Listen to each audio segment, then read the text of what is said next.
Recording. All right, here we go. Welcome everybody to Synthetic Coffee Break. My name is Andrew. And I'm Brandon, and We're my from body hurts in ways I can't explain. we're from the Yonko LLC, and I feel like we all feel that way this morning. I was just talking with Joe before we started recording that it was rough this morning. Oh my God, had to get some. I had to drink like buckets of water to get hydrated and just get going. So Were you living that crazy party life? Is that what it was? I think it was the sun. Oh, The sun I woke up because we played last night and I had one drink, and I woke up feeling like I had been to a rager in college. So, part of growing older, though, dude. yep, exactly. So we have a new guest tonight. We do. So very happy to welcome Joe Sharpe. Joe, tell us a little about yourself. Hi, I'm very pale. I need to get more sun as well, but that also drained me. I've been playing music for a while. Currently doing a gig with Mr. Andrew here. I started out in metal bands, and I'm sure the whole werewolf story will come up. I know Brandon wants to talk about that. We don't have to. I want to be fair. We don't have to talk. I know it was in the back story. of all of our minds. But yeah, just been singing for a while since I was 15. I love music and I love networking and supporting local artists and stuff. So it's cool. Nice to be here. Nice to talk to you guys. Yeah, and to actually put things in context for our 5 listeners that we have, hey, do not insult them, and there are 10. That's that we. Exactly. I love you. Thank you so much for being here. No, I love every single one of them. Absolutely. Don't talk down to us. We're working our way up. We are. We started from the bottom, and now we're here. I know. I'm very proud of us. I was not meaning that in an offensive way at all. But just put it in context. I've mentioned the acoustic duo that I play with. So Joe is the other half of the acoustic duo, and very happy to have him on. So should we get this timer started? Yeah, Andrew, start that timer. It's back on the screen. Our good buddy timer is back. Very exciting. That's right. You took a few-week vacation. Exactly. So yeah, you can see it's been on vacation. So the question I wanted to ask, one of the things that we talked about in this podcast, and I've also talked with both of you just individually, is that I am not naturally a social person. And so honestly, the main socializing that I do is honestly when Joe and I do gigs. And I feel like I can come out of my shell a little bit more like when I'm doing that. But Joe, you hang out, with people on a regular basis, in addition to doing gigs. And so I think the question I want to ask is, what is the difference for you in socializing just in a hanging out setting as opposed to socializing, in a performance setting? I guess when I'm hanging out, there's not really any pressure to try to network or try to feel like I'm giving back to someone and try to make that mutual kind of exposure. It's just kind of hanging with your friends. But my dad kind of got me to be more social when I was growing up. He kind of pushed me when I was a little kid to be like, hey, make sure you introduce yourself, make sure you're talking to people and that sort of thing. But I think the big difference is just the pressure's off of you. But it's become natural for me now where I can hang out with friends and, I sometimes I want to promote our, what project I'm doing musically and stuff like that. And I think that networking thing kicks in, and other times I just got to shut it off. But I think in general, that overall pressure's not there. You can just chill and just be like, all right, I can breathe. I can have a drink with my friends. We can talk about a Netflix show. I don't have to, be, hey, come check us out. So I don't know how you guys feel about it, what the differences are, but that's how I feel about it. I mean, I hate doing both so much. I don't like people. I love it. It's for me, one of the things I have to do, my hate of networking comes from I think at least 100% comes from a place of arrogance. And I think I need to squash that. I think it's easy when you create to go, I don't need to network. I don't need to tell people that I did this. It's brilliant. Why can't they care? But that comes from a place of 110% mirror staring arrogance. And I think that's something I struggle with, that type of arrogance. And it's arrogance and fear, which is probably artistically the most deadly combination you can come up with is, and like, it's arrogance and fear are closer together than you'll ever know, because it's easier to be a great unknown than a known not so great. And you can just keep telling yourself you're a great unknown instead of being a known not so great. But yeah, you have to push past those things, and like it's good societally wise that this is happening, but like the idea of cringe was one of the worst things we ever did, because like, just be cringe. You're gonna be cringe for a while when you make stuff. Don't worry about it. Make, but that's so like, that's such a block you have to get past, is you have to like make stuff that is made that people will look at and go, this look at this idiot. And you have to be that idiot, and that's something you have to get past. So do you have any like tips for like the networking part of things? Well, first I want to agree with you on some things there. So I think the direction you're kind of going with it with artists is that I think we have a tendency to be negative and self-deprecating, because I think sometimes we're almost like, do I deserve this? Like, or I don't want to be seen as being egotistical or arrogant because I'm trying to show people my product or what I do.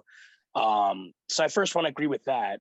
And I guess second with it, I mean, I was just very fortunate to have a dad that kind of pushed me to kind of do that sort of thing. And it wasn't ever in like you got to talk to people. It wasn't like that. He was modeling that behavior by showing me like, and he would repeat even to this day, you know, he'll talk about the reason he networks is because it's all about giving back. It's all about that if you think of it in a way of you're both contributing energy to one another. So like he does records and stuff like that. He networks on that level with doing vinyl records, but he won't ever, you know, charge anybody an arm or a leg for it because he wants to have people come back. There is a business side to that, but overall it's more about helping the other person and you know, doing the right thing, I guess, in his words. So I guess my tip with that, with like networking, is just I kind of go in that mindset of like, you know, yes, this is for us as a band to go out and play more, but the main reason for why I'm playing more is because I love that energy. For me personally, I love that energy, and I love having people come to the show. So yeah, I love to have them, but I have that in the back of my mind. I'm doing this because I want to bring that energy, and I want everyone to kind of be cool and just feel that vibe together.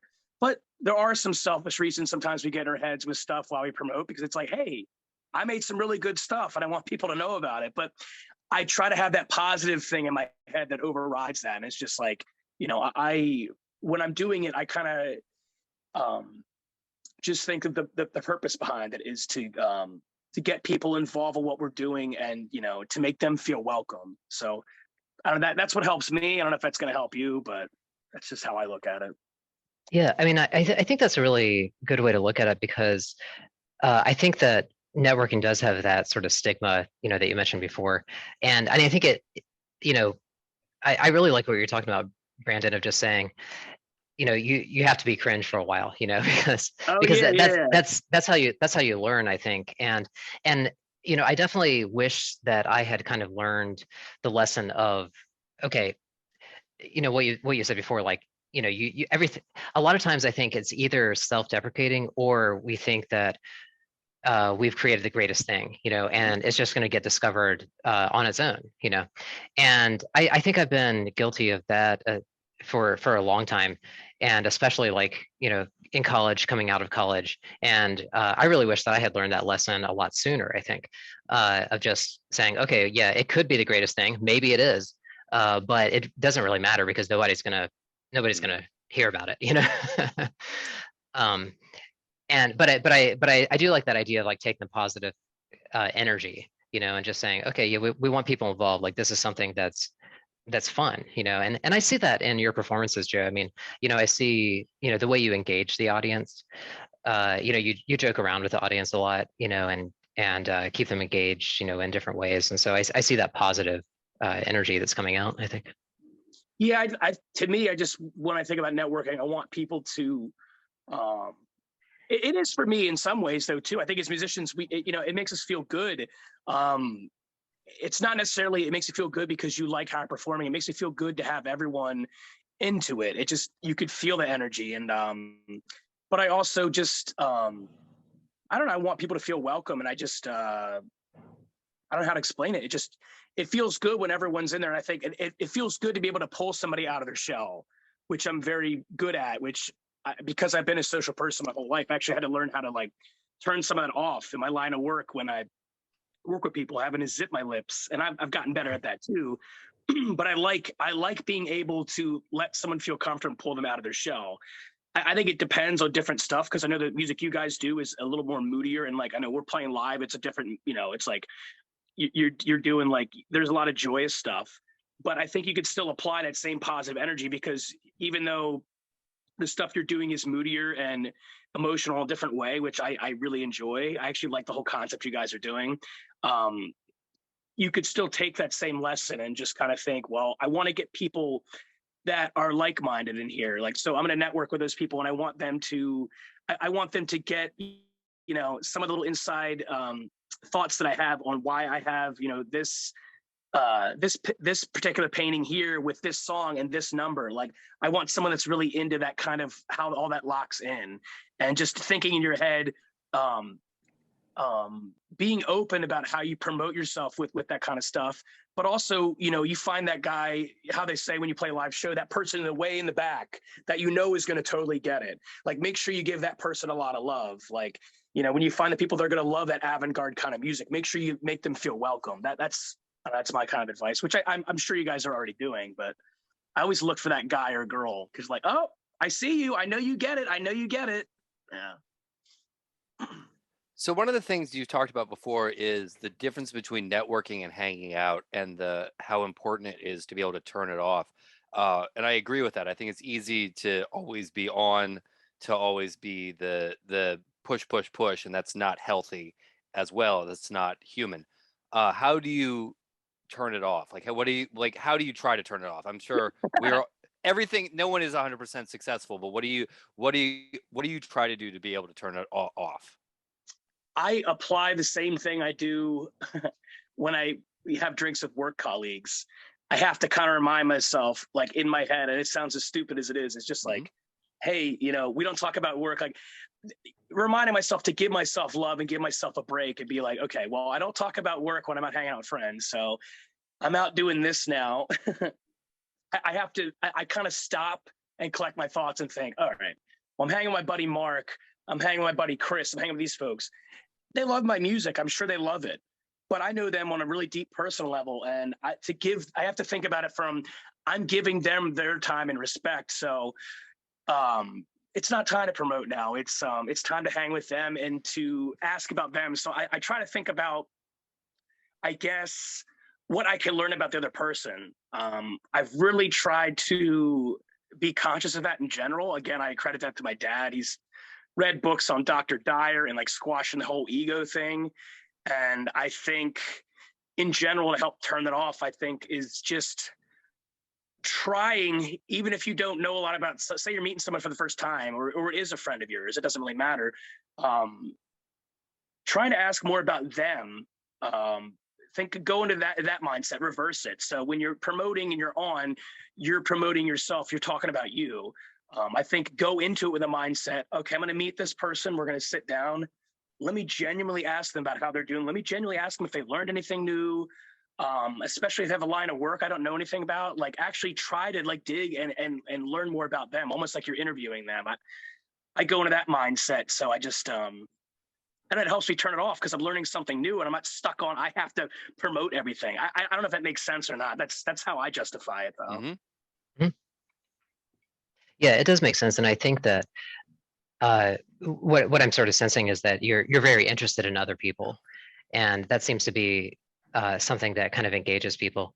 Oh. Even if I'm not, like, say a day where I'm not, I force myself, because I'm going to be like, let's see where this conversation goes. So see if say I'm like in a bad mood and I'm really not interested in like what this other person does. Even if I'm not, I'll fake it at the beginning, because I might be surprised. Okay, let's see what this person does. And they're like, yeah, well, I actually do this assembly line thing and I work with this person. Oh, you don't know where it can be. I know it sounds like maybe bull crap, like optimism, but more times than not, when I do that and I push myself, I am pleasantly surprised and I end up really enjoying the conversation.